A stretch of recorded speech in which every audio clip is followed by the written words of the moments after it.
Hi guys, welcome back to my channel Shri vlogs. ఈ రోజు June 10 బుధవారం సాయంత్రం అయితే వ్లాగ్ అండి. ఇది గుమ్మడికాయ వడియాలు పట్టడానికి అయితే నేను గుమ్మడికాయ కోస్తున్నాను. గుమ్మడికాయ ముక్కలు అనేవి బూడిద గుమ్మడికాయ అంటారు కదా, ఆ గుమ్మడికాయ ముక్కలు అయితే కట్ చేస్తున్నాను. ఈ గుమ్మడి వడియాలు ఎలా పడతామో మొత్తం ప్రాసెస్ ఎలా ఉంటుంది అనేది నేను వీడియోలో చెప్తాను. గుమ్మడికాయ ముక్కలు అయితే ఎలాగ బద్దల్లా కట్ చేసుకొని ఇంత సన్న ముక్కలాగా అయితే కొయ్యాలి. వాటర్లో తడపడం అటువంటి ఏమీ చేయకూడదు. మిగిలిన ప్రాసెస్ అంతా నేను చేసేటప్పుడు చూపిస్తాను. సరే, అయితే ముక్కలన్నీ కట్ చేసేసాక మిగిలిన ప్రాసెస్ అయితే చూపిస్తాను. ముక్కలు అయితే కట్ చేయడం అయిపోయింది. ఇప్పుడు దీన్ని మా అమ్మ క్లాత్లో పెట్టి కట్టి దాని మీద బరువు అయితే పెడద్ది. అది పెట్టేటప్పుడు కూడా మీకు చూపిస్తాను. ఈ ముక్కలు అయితే ఇప్పుడు ఉప్పేసుకుంటున్నాం. వేయమ్మా, ఉప్పేసుకొని ఈ ముక్కలు బాగా పట్టేలా కలుపుకోవాలి.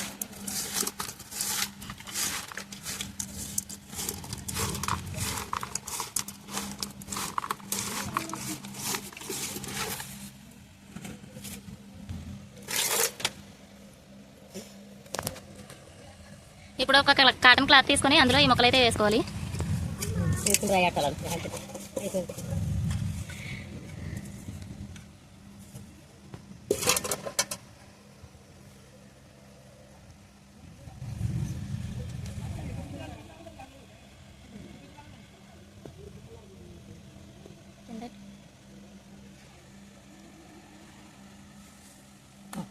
ఈ విధంగా మూట కట్టి దీని మీద ఏదైనా బరువు పెడితే అందులో ఉన్న వాటర్ అన్ని రిలీజ్ అయిపోతాయి. అప్పుడు రేపు పొద్దున ప్రాసెస్ రేపు పొద్దున చూస్తాం.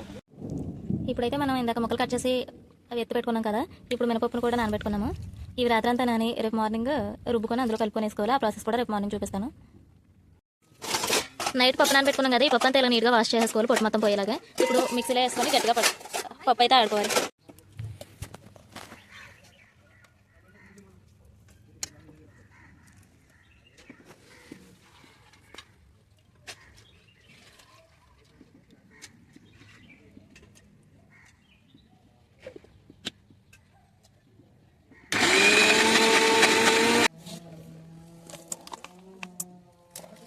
ఇంకెంత ఉన్నది? అట్లయితే మేము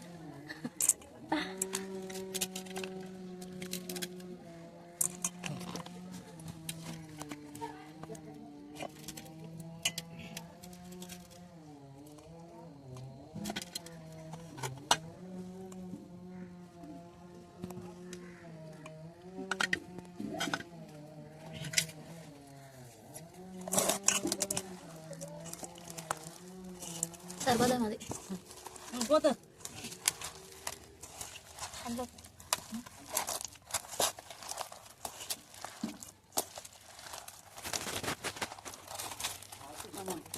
ఎక్కువైంది కదా.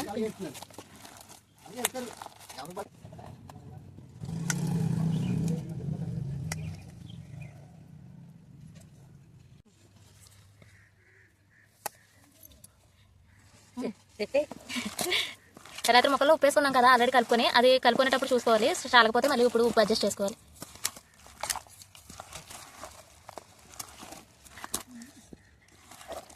ఇప్పుడు సరిపోతుంది.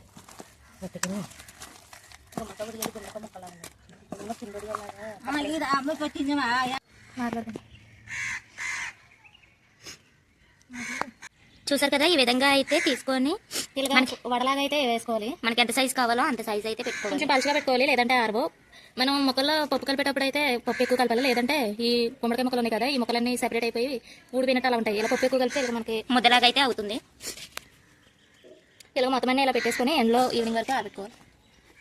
చూసారు కదా, ఈ విధంగా అయితే మేము మొత్తం వడియాలన్నీ పెట్టేసుకున్నాము. ఈ సాయంత్రం వరకు ఆరితే సరిపోతుంది.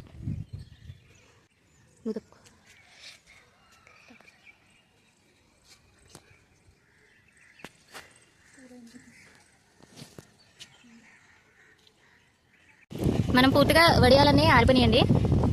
ఇదిగోండి, ఆరిన తర్వాత ఎలా ఉన్నాయి. ఇవి రేపు కూడా కొంచెం సేపు ఎండలో పెట్టుకుంటే అయితే సరిపోతుంది. ఎందుకంటే చెప్పాను కదా, ఆల్రెడీ వర్షం పడి సరిగ్గా ఎండ అయితే వేయలేదు. అందుకని రేపు ఎండ వేస్తుంది కదా, ఎండ వేసినప్పుడు మంచిగా ఎండలో పెట్టుకుంటే సరిపోతుంది. ఇవి ఫ్రై చేసినప్పుడు కూడా మీకు చూపిస్తాను. ఇంతే ఇక వీడియో. వడియాలు అయితే ప్రాసెస్ ఇదే, కాకపోతే మేము పట్టినప్పుడు ఎండ అయితే సరిగ్గా వేయలేదు. ఎండ వేసే టైంలో పట్టుకుంటే బాగుంటుంది. ఇంకంతే వీడియో. వీడియో నచ్చితే లైక్ చేయండి. ఈ వీడియో ర్యాండమ్గా తీసాను, అక్కడక్కడ సౌండ్ డిస్టర్బెన్స్ ఉంటే ఏమనుకోకండి. Thank you for watching.